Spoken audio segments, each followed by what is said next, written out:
अस्सलाम वालेकुम नाज़रीन, आप देख रहे हैं प्रोग्राम इनसाइट। मैं हूं आपका होस्ट सैयद मुजम्मिल। नाज़रीन, इमरान खान साहब ने बरतानवी जरीदे फाइनेंशियल टाइम्स को एक अहम इंटरव्यू दिया है और उसके अंदर एक बयान उनका जो सामने आया उस पर मरियम औरंगज़ेब साहिबा हों, ख्वाजा आसिफ साहब हों, वो तनकीद कर रहे हैं और कहा यह जा रहा है कि इमरान खान साहब ने जो साइफ़र का मामला था, अमरीकी साजिश का जो बयानिया था, रजीम चेंज की कंस्पिरेसी में अमेरिकन इन्वॉल्वमेंट थी, उससे विड्रॉ कर लिया है, उससे वो पीछे हट गए हैं और इसको यू टर्न कहा जा रहा है। क्योंकि इसमें quote and quote Imran Khan साहब ने बात ये की कि मेरे लिए अमरीकी साजिश का जो बयानिया है, ये मामला जो है वो अब ख़त्म हो चुका है और मैंने ये बात पसे पुश डाल दी है, पीछे छोड़ दी है और इससे आगे बढ़ना होगा। साथ साथ ये भी उन्होंने कहा कि पाकिस्तान के हमेशा से एक ग़ुलामाना तर्ज के ताल्लुकात रहे हैं अमेरिका से, ये हम नहीं चाहते, लेकिन अमेरिका से अच्छे ताल्लुकात जो है वो मेरी तरजीह रहेगी।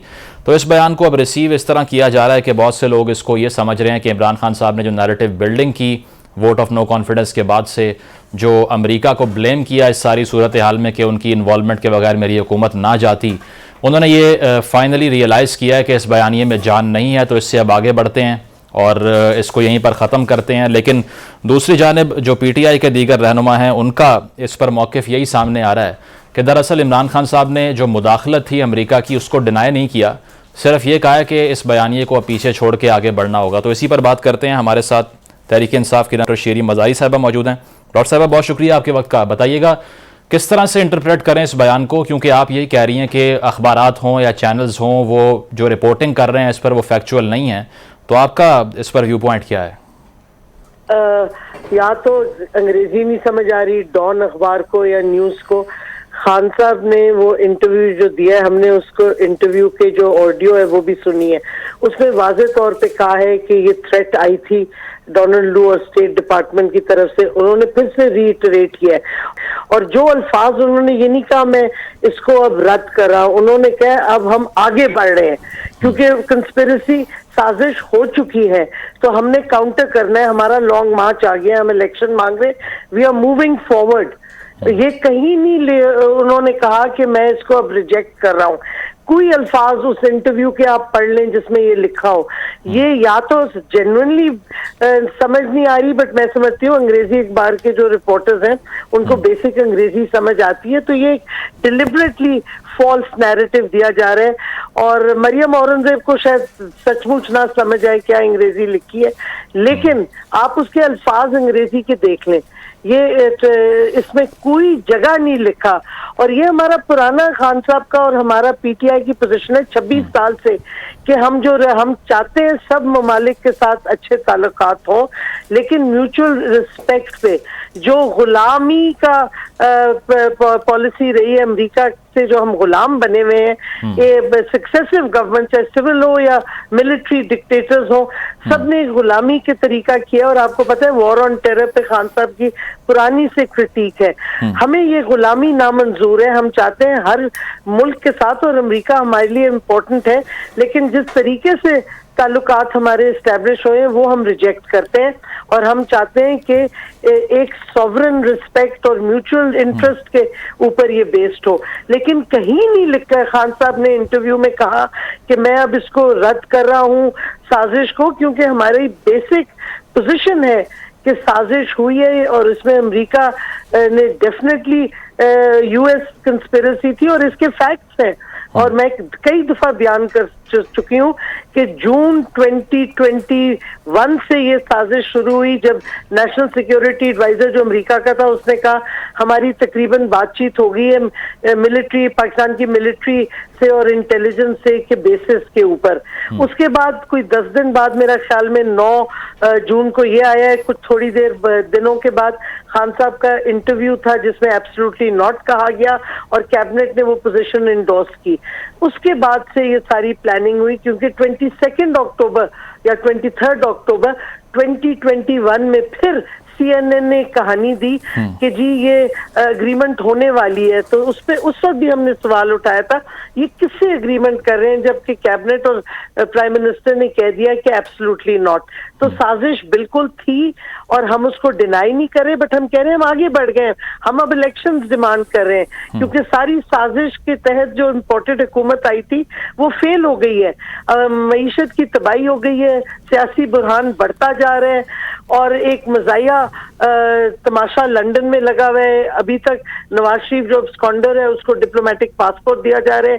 आप गवर्नमेंट की इश्यूज को डिस्कस कर रहे हैं। जो government means the cabinet, federal government, और आप एक आउटसाइडर से जो कि अब स्कॉन्डर है और अभी तक कॉन्विक्ट है उससे आप डिस्कस करें, ये तो ऑफिशियल सीक्रेट्स एक्ट की वायलेशन है। नहीं, वो ख्वाजा आसिफ साहब कह रहे हैं उनसे डिस्कशन नहीं हुई इस मामले में। ख्वाजा आसिफ कहते रहे, कौन मानने के लिए तैयार है, जब खुद पहले लीडरशिप कह रही थी जा रहे हैं शहबाज शरीफ उनसे अहम गवर्नमेंट के मामलों पे डिस्कशन होनी है। आप कर नहीं सकते ये डिस्कशन एक कॉन्विक्ट और एब्सकॉन्डर। बिल्कुल डॉक्टर साहब, वो आपका जो पॉइंट इससे पहले आपने जो रेज किया कि इससे अब आगे बढ़ रहे हैं, तो जो आपके सपोर्टर्स हैं सोशल मीडिया पे काफ़ी ज़्यादा एक बड़ी जो है वो एक पॉपुलर फॉलोइंग है आपकी लीडरान की, इमरान खान साहब की, वो तो इस मामले को बहुत आगे तक ले गए हैं, क्योंकि सोशल मीडिया पे हमने ट्रेंड्स भी देखे, एंटी अमेरिकन सेंटिमेंट पीक पे रहा। इसी स्टोरी के अंदर फाइनेंशियल टाइम्स की ये लिखा हुआ है। चाहिए बिल्कुल खान साहब की इसी स्टोरी में ये लिखा हुआ है ना, फाइनेंशियल टाइम्स की स्टोरी में, कि इमरान खान साहब ने जो एंटी अमेरिकन सेंटिमेंट है इसको गैस किया और फायदा उठाया इससे। नहीं, फायदा क्या उठाया, हमने सही बात कही है। हम मुल्क को बताना चाहते हैं कि अमरीकनों ने जो साजिश की है जिससे हुकूमत का ये वोट ऑफ नो कॉन्फिडेंस हुआ, सिंध हाउस में पैसे चले, एलाइज एकदम से अपसेट होके भाग गए, तो मतलब है पूरे सिंध हाउस वालों ने वोट नहीं डाला था। नहीं, मेरी बात सुने, जरूरत नहीं पड़ी उनको, अगर पड़ती तो डाल देते। मैं सिर्फ आपको ये कह रही हूँ कि ये साजिश हमने डिनाई नहीं की। अच्छा। बिल्कुल अमरीकनों ने की है, लेकिन हम कह रहे हैं कि हम चाहते हैं अच्छे ताल्लुकात, लेकिन गुलामी की तरीके से नहीं हम चाहेंगे। डॉक्टर साहब, is this something new in the politics that you are introducing? क्योंकि अयूब खान साहब ने किताब लिखी थी फ्रेंड्स नॉट मास्टर्स, ये रिटोरिक तो बहुत पुराना नहीं है। लेकिन फ्रेंड्स नॉट मास्टर्स का टाइटल दिया होगा, लेकिन असल में तो गुलामी थी। बिल्कुल, वो सीटो सेंटो साइन कर लिया, फंड्स ले लिए, बाद में किताब लिख दी। उसी पे मैं आ रही नहीं, ये सिर्फ नहीं किया अयूब खान ने, आप भूल गए हैं गैरी पावर्स ने जो U2 का जहाज बड़ा बेर से उड़ाया था, सोवियत यूनियन ने उस वक्त शूट डाउन किया था। सोवियत यूनियन हमें थ्रेटन किया मिलिट्री अटैक, और अयूब खान की स्टेटमेंट पढ़े उस वक्त की, जब उसने कहा कि आई एम वेरी प्राउड कि मैंने अमेरिका का दिया है कम्युनिज्म के खिलाफ, मैं फिर से करूंगा। लेकिन बाद में वो विजनरी हो गए थे ना। नहीं, ये सिर्फ नहीं, प्रेसिडेंट अयूब ने, जनरल अयूब ने उस वक्त ये भी हिंदुस्तान को कहा कि हम दोनों को इकट्ठे होके कम्युनिज्म के खिलाफ लड़ना चाहिए। इस हद तक गए हमारे मिलिट्री डिक्टेटर्स गुलामी करने के लिए अमेरिका की। अच्छा, तो फिर आप रशिया विजिट को रिग्रेट क्यों कर रहे हैं? अगर आप गुलामी नहीं करना चाहते तो? हम तो नहीं रिग्रेट कर रहे। खान साहब ने कहा कि गलत फैसला था रशिया जाना वॉर टाइम में। नहीं, खान साहब ने कहा था कि बिल्कुल, खान साहब ने ये डिनाई नहीं किया कि बिल्कुल सही था, हम अपने मुल्क के लिए गए थे तेल की वजह से। अभी तक डार कह रहे हैं कि अमेरिका हमें नहीं रोक सकता तेल लेने के लिए, तो आप तेल क्यों नहीं ले रहे? 6-7 महीने हो गए, सस्ता तेल क्यों नहीं ले रहे? डॉक्टर साहब, वो भी कंफर्म नहीं है कि हमारी रिफाइनरीज उनको रिफाइन कर भी सकती हैं कि नहीं, उसकी पेमेंट कौन करेगा? ये एक नया बहाना है, ये एक नया बहाना है। हिंदुस्तान तेल ले रहे हैं, ना सिर्फ अपने लिए ले रहे हैं, वही रूस का तेल वापस एक्सपोर्ट कर रहे हैं यूरोप वगैरह को, और हमारी टांगे कांपती हैं ये करने के लिए। तो मैं समझती हूँ कि ये पूरा एक जो तमाशा चल रहा है, पहले उन्होंने कहा हम ले नहीं सकते, अमेरिका हम पे नहीं, आपने भी गवर्नमेंट जाने से 5 दिन पहले खत लिखा रशिया को, 3 साल पहले क्यों नहीं लिखा? नहीं, जब जरूरत पड़ी है हमने लिया है ना। रशियन एम्बेसडर ने डिनाई कर दिया कि ऑयल पे कोई बात ही नहीं हुई, कैटेगोरिकली। नहीं, बिल्कुल हुई है, खत लिखा है, हमाद अजहर के पास खत है, उसने वो पब्लिश भी किया खत अपने सोशल मीडिया पे। इस वास्ते ये 5 days before you left ना? नहीं, नो एग्रीमेंट नहीं हुई, खत पहले से मूवमेंट थी। जब मूवमेंट हुई है तो खान ने डिस्कस किया रशिया जाके। यही होता है ऑफिशियल ट्रिप पे, बैकग्राउंड प्रिपेयर होता है, फिर प्राइम मिनिस्टर या फॉरेन मिनिस्टर। ठीक है डॉक्टर साहब, अब वे फॉरवर्ड क्या है? ये एंटी अमेरिकन सेंटिमेंट अपने जो आपके फॉलोअर्स हैं उनको फिर क्या एडवाइस करें कि वो हैशटैग चलाना छोड़ दें? इस पे क्या करें? नहीं, क्यों, मैं समझती हूँ एवरीबडी हैज अ राइट। मैं तो खुद कहती हूँ कि अमेरिका ने जो हमारे साथ किया गलत किया है, लेकिन ये है कि हम ये जब अगर पावर में आते हैं तो फिर आपको कई चीजें कंसिडर डॉक्टर साहब, then this demand of elections, is it objective कि दोबारा अमेरिका ऐसा नहीं कर सकता अगर एक बार कर दिया तो? Why are you moving forward? Because हम समझते हैं कि America has learned its lesson. क्या मिला अमेरिका को? They have learned their lesson. वो उन्होंने कैसे सबक सीख लिया? जो साजिश करने वाले थे एस्टेब्लिशमेंट के जो भी थे, हुकूमत, इम्पोर्टेड हुकूमत, ना वो अमेरिका को बेसिस, तो बात की बात है, मुल्क को स्टेबलाइज नहीं करे। और आप इकोनॉमिक सर्वे देखें नया वाला, उसमें जो भी पढ़ता है वो कहता है कि ये हुकूमत क्यों हटाई थी, हर चीज इकोनॉमिक इंडिकेटर्स ऊपर जा रहे थे। नहीं, अगर वो इस गवर्नमेंट को इतना सपोर्ट करते तो जो बाइडेन साहब ये क्यों कहते हैं कि Pakistan is a dangerous country? क्योंकि जो बाइडेन को एहसास हो गया है, जब इतनी इंस्टेबिलिटी इस हुकूमत ने की है, जो तबाही की है इस हुकूमत ने, तो कोई पागल ही होगा जो इनके साथ आगे बढ़ेगा। ये उनको पहले पता नहीं क्यों नहीं एहसास हुआ। अच्छा, तो आपको लगता है उनको अभी अपनी गलती का इदराक हो गया और उनकी अटेंशन का सेंटर पाकिस्तान ही है, जो कि IMF से लोन लिए बगैर चलता नहीं है? मेरी बात सुने, उनका पाकिस्तान, अभी आप हिस्ट्री देखें, अमेरिका के इंटरेस्ट पाकिस्तान में, वो अफगानिस्तान की वजह से कॉम्प्रिहेंसिव था ना, इस टाइम क्या रेलेवेंस है? नहीं, उनका पाकिस्तान की वजह से कभी इंटरेस्ट नहीं होता। उनके रीजनल इंटरेस्ट या अफगानिस्तान या ईरान या इस तरह के जब इंटरेस्ट होते हैं, फिर वो पाकिस्तान की तरफ देखते हैं, और जब ये इंटरेस्ट खत्म हो जाते हैं वो पाकिस्तान को इग्नोर करते हैं। या आप हिस्ट्री देख लें। प्रॉब्लम हमारी है कि हमारे लीडरशिप ना तारीख पढ़ती है अपनी सही तरीके से।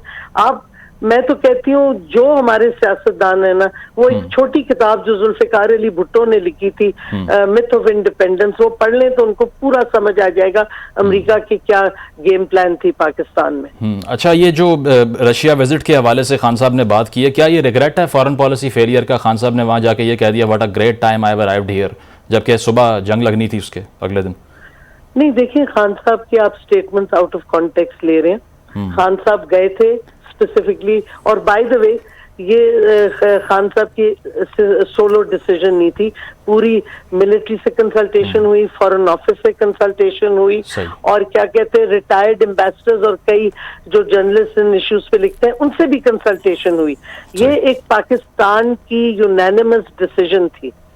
ठीक है, शरीन मदाई साहब हमारे साथ ही मौजूद रहे। फैसल अजीज़ खान साहब हमारे साथ मौजूद हैं और खेलदास कोहिस्तानी साहब मौजूद हैं, नून लीग के रहनुमा हैं। फैसल साहब की तरफ चलते हैं। फैसल साहब, गुफ्तगू आपने मुलाहिजा की इमरान खान साहब का ये जो बयान है फाइनेंशियल टाइम्स की स्टोरी में कि we have to move forward, इसको यू टर्न कहा जा रहा है, आप किस तरह देख रहे हैं इसको? देखिए, मैं इमरान खान साहब की इन चीज़ों को और इससे पहले भी अमेरिका से मुताल्लिक जो चीज़ें हैं उस स्टोरी को, उन सारे जो उनका नैरेटिव है उसको बाय करता हूँ, क्योंकि वो जिस एंगल से भी हमेशा अमेरिका को या किसी भी मुल्क को फॉरेन पॉलिसी के एंगल में लेते रहे हैं, वो लेते रहे हैं पाकिस्तानी कौम के एंगल से, पाकिस्तान के इंटरेस्ट के एंगल से। ये वाहिद लीडर है जिन्होंने ये सोच देना शुरू की कि मैं वो बात करूंगा जो मेरे कौम के लिए और मेरे मुल्क के मफाद में होगी।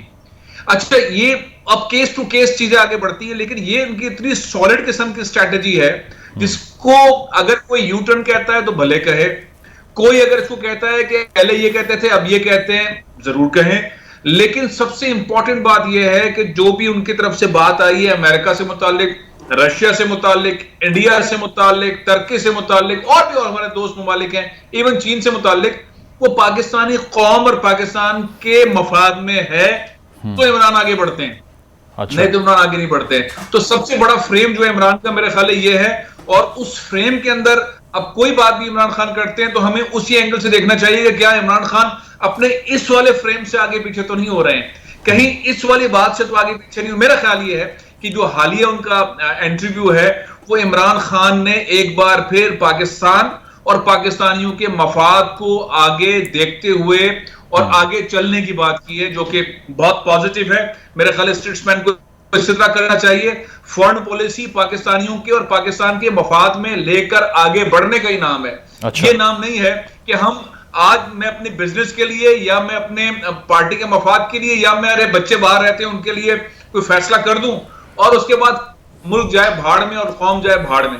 तो ये जो लाइन है इमरान खान की, ये बड़ी सॉलिड है। मेरा ख्याल है कि लोगों को इस तरह सोचना नहीं चाहिए जिस तरह लोग सोच रहे हैं। हाँ, कुछ लाइन चलाई जाती हैं, वो लाइन चल रही है, लेकिन वो लाइन कितने लोग बाय कर रहे हैं, कितने को समझ आ रही है।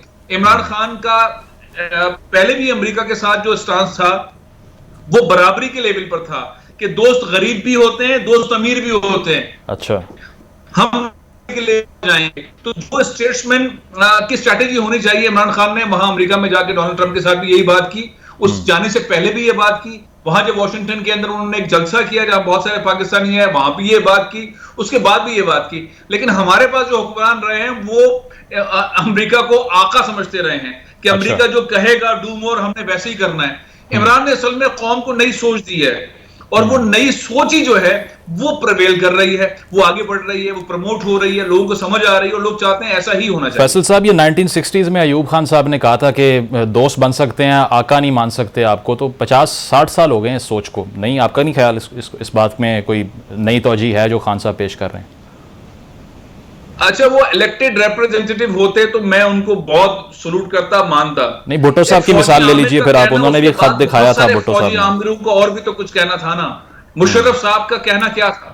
मुशर्रफ साहब ने एक फोन कॉल के ऊपर डू मोर वाले पॉलिसी के बाद क्या किया?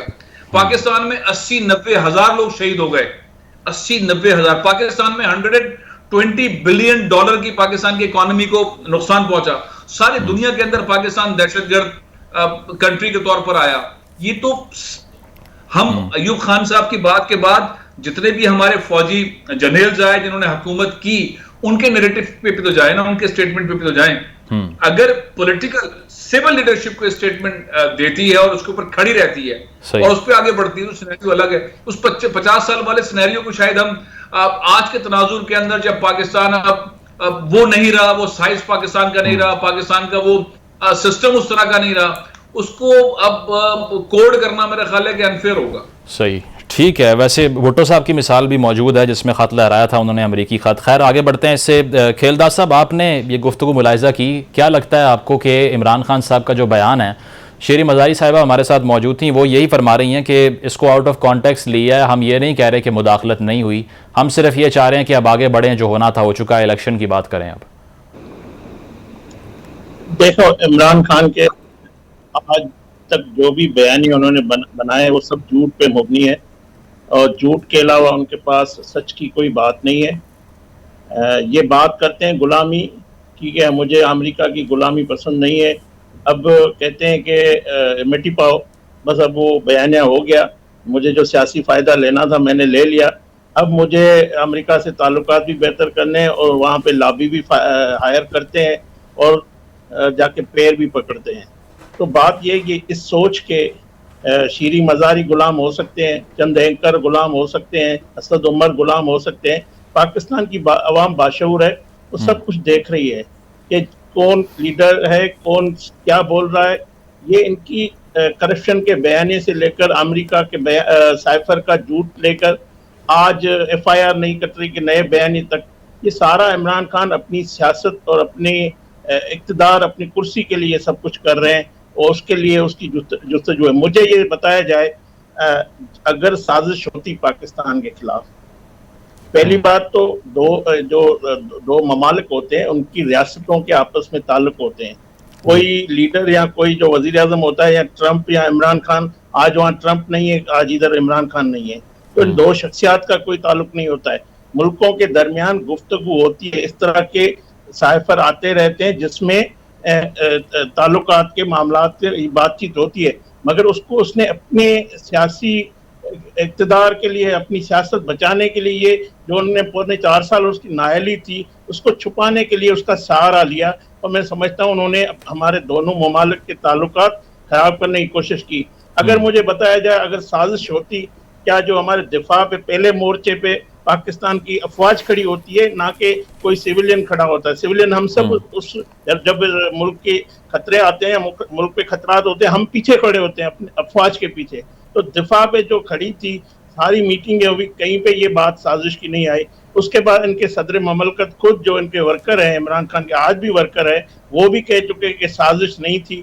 सुप्रीम कोर्ट में ये बात गई, वहां पे भी नजर नहीं आई। तो सारे जो इदारे हैं, सारे जो पार्लियामेंट से लेकर अफवाज तक, सुप्रीम कोर्ट तक, सारे एग्जीक्यूटिव जो भी इख्तियार, उनको मुल्क की परवाह नहीं। इस एक शख्स को सिर्फ पाकिस्तान की दिफा की परवाह थी, पाकिस्तान की गुलामी की परवाह थी। मुझे बताया जाए, आज़ादी किस चीज़ की ये लेना चाहता है, कौन सी आज़ादी लेना चाहता है? पहले अपने वर्करों को तो आज़ाद करे, अपने लीडरों को तो आज़ाद करे। जो इनके सामने बोलता है उसको पार्टी के पहले उसी दिन उसको बगैर शौकास के उसकी मेंबरशिप कार्ड कर, इससे बड़ी गुलामी और क्या इमरान खान ने दी अपनी पार्टी में। जो 3 4 5 लोगों को उन्होंने निकाला है, तो मैं नहीं खेलदार साहब, ये तो पॉलिटिकल कल्चर ही यहाँ पे ऐसा है ना, नवाज शरीफ साहब के अगेंस्ट अगर कोई चला जाए नून लीग में तो वो भी सर्वाइव शायद ना कर पाए। इसी तरह पीपल्स पार्टी में हमने देखा मुस्तफा नवाज साहब के साथ क्या हुआ अभी। ये तो कल्चर है ओवरऑल, पीटीआई तक कन्फाइन तो नहीं है ये। मैं यही कह रहा हूँ, अगर कल्चर है उसका भी एक तरीकेकार है। इख्तिलाफ राय रखना, हमारे पार्टी में इख्तिलाफ राय कई दफा आई हो, किसी को भी नहीं निकाला। आप मुझे बताएं कि पार्टी से किसी को निकाला गया हो, किसी को बगैर शौकास के एक दिन एक बात हुई, दूसरे दिन कहा कि इसकी बुनियादी मेंबरशिप खत्म। मुझे कोई मिसाल दिखा दे PMLN का, तो मैं बिल्कुल आपके सामने खड़ा हूँ, मैं जवाब दे हूँ आपका। ये गुलामी सिर्फ इस पार्टी में है, इमरान खान की गुलामी में। एक बुत की गुलामी हम नहीं कर सकते, एक शख्स की हम गुलामी नहीं कर सकते। हम पाकिस्तान की गुलामी कर सकते हैं। हम पाकिस्तान के जो तो खेलदार साहब फिर तो आपको अप्रिशिएट करना चाहिए कि अगर वो अमेरिकी साजिश के बयानिए से आगे बढ़ गए हैं तो फिर तो खुशाइंद है अगर आप कह रहे हैं कि अमेरिका के साथ ताल्लुकात खराब करने की कोशिश है। अगर इमरान खान देखे ना, इमरान खान झूठ का सहारा लेकर अपनी सियासत, मुझे एतराज ये है, अपनी सियासत के लिए, अपने कुर्सी के लिए वो मुल्क के जो ताल्लुकात हैं, जो खारजा पॉलिसी, उसको भी दाव पे लगाता है, पाकिस्तान की मईशत को भी दाव पे लगा। आप देखें पूरा उन्होंने जो लॉन्ग मार्च निकाला था, उन्होंने कहा कि मैं जुम्मे को निकलूंगा, फलानी तारीख को पहुंचूंगा। वो आज धक्के खा रहा है, रुल रहा है, लोग नहीं है GT रोड पे। और आप मुझे बताएं, सऊदी बादशाह का जो दौरा था, MBS का दौरा मुलतवी हुआ, ये क्या नुकसान किसको हुआ? इस हुकूमत को हुआ। मैं समझता हूँ पाकिस्तान को हुआ, पाकिस्तान के अवाम की खुशहाली की होनी थी, पाकिस्तान के लिए प्रोजेक्ट आने थे। तो ये नुकसान इस सारी जदोजहद, इसकी सियासत या इसके फितने और इसकी इंतशार से मुल्क सफर कर रहा है। हम ये कहते हैं कि आप अपने इक़्तिदार के लिए मुल्क के जो मईशत है, मुल्क की जो जमहूरियत है, उसको सब कुछ कुर्बान करने के लिए तैयार हो। आप मुल्क की सफारती मामला तो खराब करने के लिए तैयार हो, बस आपकी कुर्सी बचे। अगर स्टेट्समैन का किरदार अदा नहीं किया उन्होंने आपके नजदीक। एक ब्रेक शामिल करते हैं प्रोग्राम में, एक बाद जब वापस आएंगे तो आर्मी चीफ की तैनाती से मुतल्लिक जो मुलाकात हुई है लंदन में उस पर गुफ्तगू करेंगे। Stay with us.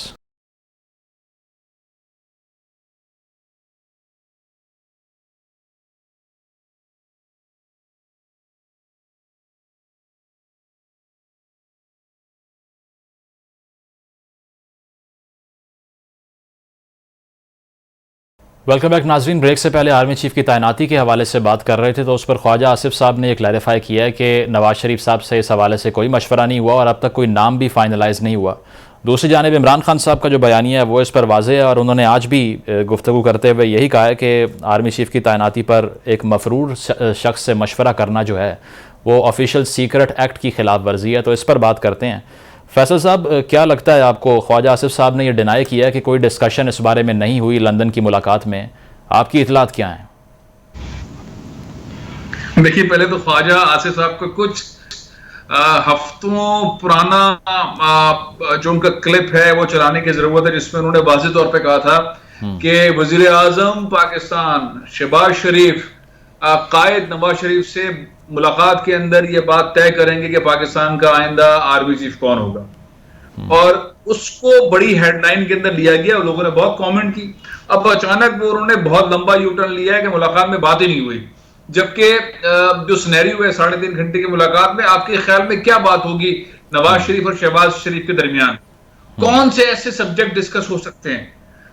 वापस आने का मसला डिस्कस होगा, फैमिली के मसाइल डिस्कस होंगे, पाकिस्तान की सियासत डिस्कस होगी, इमरान खान को गोली लग गई वो डिस्कस होगी, इमरान खान ने कैप्चर कर लिया वो डिस्कस होगी, आइंदा इलेक्शन में कैसे डिस्कस, मतलब जो एजेंडा, अगर आप और मैं एजेंडा भी बनाए इमरान खान के एंगल से भी और इमरान खान के एंगल के खिलाफ भी, तो मियां साहिबान दोनों बैठकर बात क्या करेंगे? फैसल साहब भाई हैं दोनों, बड़े अरसे बाद मुलाकात हो रही थी, हो सकता है कोई और बात हो रही है।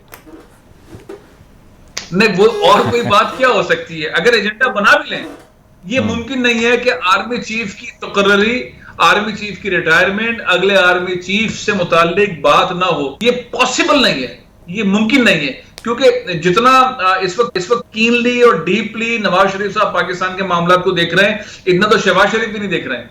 शहबाज शरीफ को बोलते हैं तो अपने परफॉर्मेंस पे लगे रहो, पॉलिसी में देखूंगा, तो ये तो मुमकिन नहीं है। हाँ, अब मामला ये है कि किस हद तक उनकी ख्वाहिशात नवाज शरीफ साहब की वो एग्जीक्यूट हो सकती हैं या उनके भाई कर सकते हैं। क्या वो किसी ऐसे नाम को लिखकर दे सकते हैं या वो समरी की सूरत में मंगवा सकते हैं कि इन्हें आर्मी चीफ बनाया जाए? असल मेरा ख्याल है कि मामला यह है कि नवाज शरीफ साहब अपने ख्वाहिश का जो इजहार कर रहे हैं, वो ख्वाहिश का इजहार शहबाज शरीफ मानने को तैयार हैं, और उनके जो इत्तेहादी हैं वो सब एक ही पेज पर हैं। सवाल और डिबेट इस पर है। वो पहले वाली चीज तो मेरा ख्याल है कि आप सवाल पूछ रहे हो तो पॉसिबल ही नहीं है। जो दोस्त अहबाब हैं लंदन के अंदर, वो बार बार यही चीज पूछ रहे हैं, और उनके नजदीक भी बात यही है जो टेलीविजन के ऊपर पीपर भी देते रहे हैं, और यही बात कर रहे हैं कि दोनों रहनुमाओं के दरमियान यही बात हो रही है कि जनरल बाजवा के रिटायरमेंट के बाद कौन सा नाम हो। कई दफा वो नाम सामने भी आया है, मैं नाम नहीं लेता। मेरे ख्याल में हमें बहुत इज्जत और एहतराम के साथ जो है इस इदारे के साथ बर्ताव भी करना चाहिए, आगे भी बढ़ना चाहिए। ये एक ऐसा रिस्पेक्ट करने वाला फैसल साहब, इवन राना सनाउल्लाह साहब ने भी एक इंटरव्यू में आज फरमा दिया कि सीनियर मोस्ट को होना चाहिए। तो आपको लगता है कि क्लैरिटी नहीं है नून लीग के अंदर कि करना क्या है, वे फॉरवर्ड क्या है?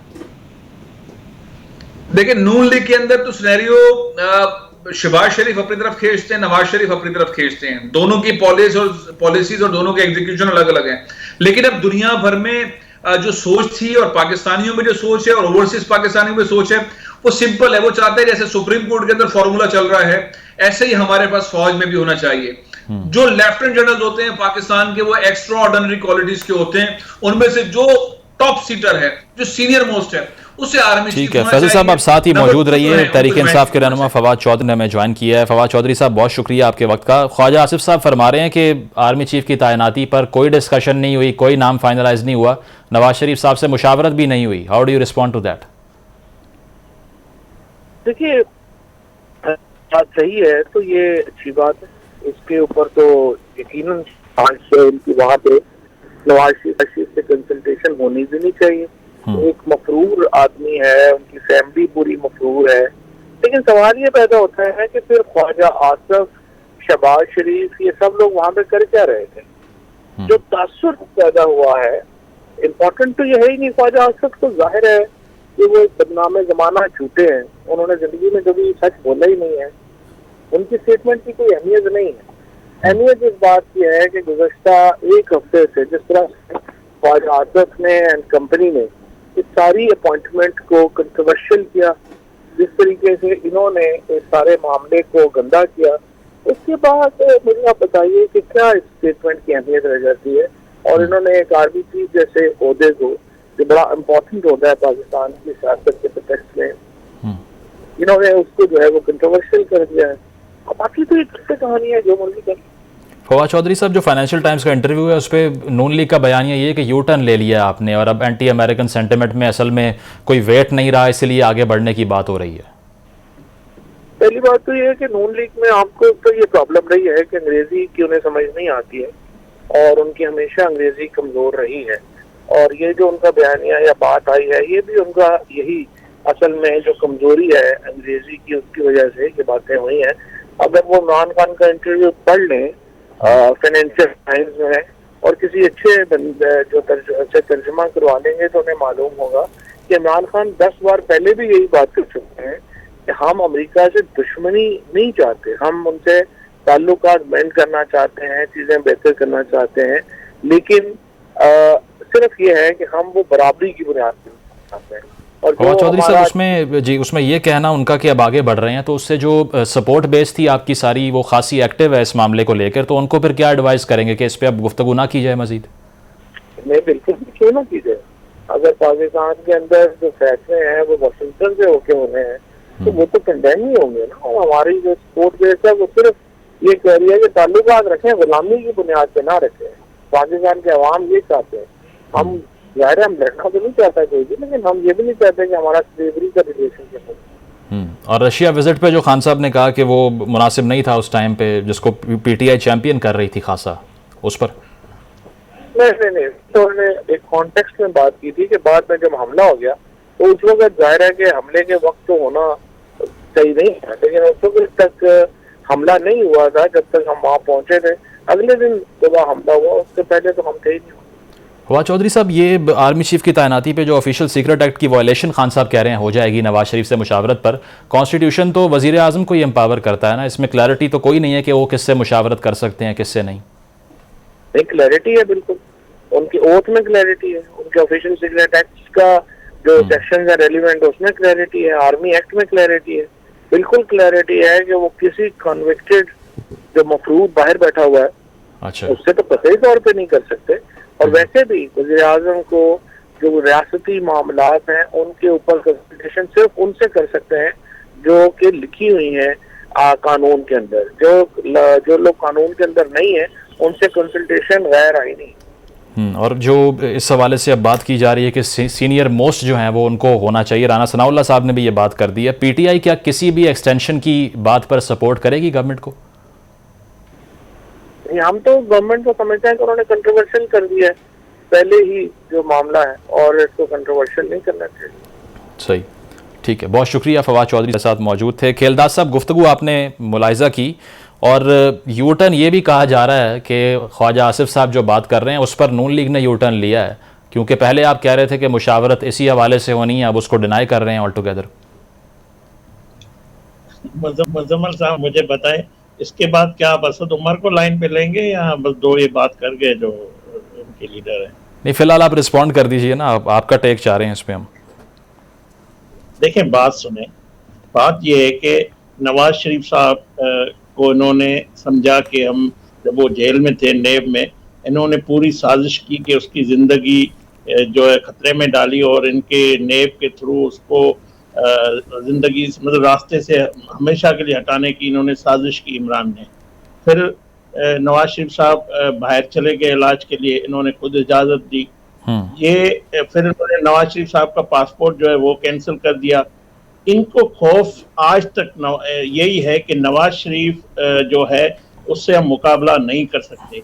उन्होंने इसीलिए पहले इलेक्शन से पहले उसको अपनी फरमाइशी प्रोग्राम के तहत जो अकामा का जो झूठा केस बना के उसको नायल कराया। फिर वो आए, बेटी समेत जेल में गए, मगर नवाज शरीफ की सियासत खत्म नहीं हुई। उन्होंने बार बार कोशिश की। और ये जो फवाद चौधरी साहब अभी बात करके गए, इनकी 100 से ज्यादा प्रेस कॉन्फ्रेंस है जिसमें ये साहब फरमा चुके हैं कि नवाज शरीफ की सियासत अब खत्म हो गई, मरियम नवाज साहबा का बाप बंद हो गया, अब कुछ नहीं होगा। अल्लाह का शुक्र है, नवाज शरीफ ने अल्लाह पे अपना फैसला छोड़ा था। नवाज शरीफ को इंसाफ मिल रहा है और नवाज शरीफ वापस आ रहा है और पाकिस्तान की सियासत का मेवर नवाज शरीफ है। ये आज ये तस्लीम कर रहा है इमरान खान और उसके हवारी। नहीं, वो इलेक्शन कैसे लड़ेंगे डिस्क्वालिफिकेशन के बाद? नवाज शरीफ इलेक्शन नहीं चाहता तो इसलिए इलेक्शन नहीं हो रही। हाँ, पाकिस्तान की सियासत का मेवर नवाज शरीफ है, वो फैसले करेगा। वो कल पाकिस्तान आके इनको क्रीज से भी आउट करेगा, निकालेगा इनको, इनकी जो झूठी सियासत है जिससे जब मुल्क को नवाज शरीफ की जरूरत पड़ी है, नवाज शरीफ साहब आया है। उसके साथ ज्यादती भी हुई, 3 दफा नाइंसाफी हुई, 3 दफा का वजीर आजम है, उसके खिलाफ फैसले आए, मगर उन्होंने मुल्क की खातिर अभी भी वो ये अगर हमने चेंज की है, हमने अदम एतमाद लाए, नवाज शरीफ ने ये फैसला सिर्फ मुल्क की खातिर किया, अपनी जात के लिए नहीं। अगर वो जात की होते तो नवाज शरीफ के साथ जो नाइंसाफी हैं, जो उसके खिलाफ फैसले आए, उसका जो उसको दुख है, जो अफसोस है, उन्होंने सब बुला के इस मुल्क की मईशत के लिए, पाकिस्तान के लिए उन्होंने कहा कि पाकिस्तान आज खतरे में है, पाकिस्तान की मईशत खतरे में है, पाकिस्तान की जमहूरियत खतरे में, वो उन्होंने सब कुछ बुलाया। आज अगर नवाज शरीफ साहब कोई फैसला कर रहा है पाकिस्तान के सियासी हवाले से, इलेक्शन के हवाले से, वो पार्टी का सरबराह है। बाकी जहां तक जो आप अपॉइंटमेंट की बात कर रहे हैं, जो आपका सवाल है, देखें सवाल भी वो प्राइम मिनिस्टर का है, प्राइम मिनिस्टर फैसला करेंगे। और मुझे ये मेरी जाती राय है, मैं आपको अपनी जाती राय बता रहा हूँ कि इंशाल्लाह ये 25 और 26 नवंबर को ये बेस बंद हो जाएगी। इत्तेहादियों को कैसे कायल करेंगे प्राइम मिनिस्टर, और पहले क्यों नहीं नाम का ऐलान कर देते कंट्रोवर्सी को जो है वो लिमिट करने के लिए? आप मुझे बताएं, पाकिस्तान में कभी भी किसी सियासतदान ने इस अपॉइंटमेंट को मुतनाज़ा करने की कोशिश की जितना इमरान खान ने किया? मैं समझता हूँ ये एक रूटीन की अपॉइंटमेंट है और इसको हमें अपनी सियासत, जो इनकी अपनी गंदी सियासत है, इसको इस इदारे से, इंस्टीट्यूशन की मुफाद में ये बातें। ठीक है, खेलदास साहब पॉइंट आ गया आपका। फैसल साहब गुफ्तगू आपने सुनी जी, प्रोपेगेंडा नहीं करनी चाहिए, ये अपने वक्त पे होगी और वजीर आजम का इख्तियार है, इमरान का इसमें कोई रोल नहीं है। ठीक है, फैसल साहब आपको लगता है कि शहबाज शरीफ साहब कायल कर लेंगे इत्तेहादियों को इस पर, और पहले ऐलान करने में क्या जो है वो अभाम है? मेरे ख्याल है इत्तेहादियों के अंदर बहुत बड़ा भी डेडलॉक आएगा और जरदारी साहब किसी सूरत नहीं मानेंगे शहबाज शरीफ साहब की बात इसी तरह मौलाना फजलुर रहमान साहब की भी अपनी आरा है और इत्तेहादियों की भी अपनी आरा है। बहुत डिफिकल्ट है कि इत्तेहादी एक किसी पर्सनैलिटी के ऊपर, किसी एक जनरल के ऊपर जो है वो आमादा हो जाए, वो नाम पे आमादा हो जाए। अभी तो डेडलॉक बहुत बड़ा आना है। अच्छा। शहबाज शरीफ नवाज शरीफ के दरमियान डेडलॉक चल रहा है, अभी इत्तेहादियों के दरमियान आना है। ये इतना आसान फैसला नहीं है और इख्तियार शहबाज शरीफ साहब के पास नजर नहीं आता। जिस तरह प्राइम मिनिस्टर की तख्ती उनकी बोर्ड पर लगी हुई है, इख्तियार उनके पास नजर नहीं आता। सही, उनके पास इख्तियार है, इख्तियार नहीं है। बहुत शुक्रिया। फैसल अजीज साहब, खेलदास साहब मौजूद थे और प्रोग्राम आपने मुलाहिजा किया। फीडबैक ज़रूर दीजिएगा। अल्लाह हाफ़िज़।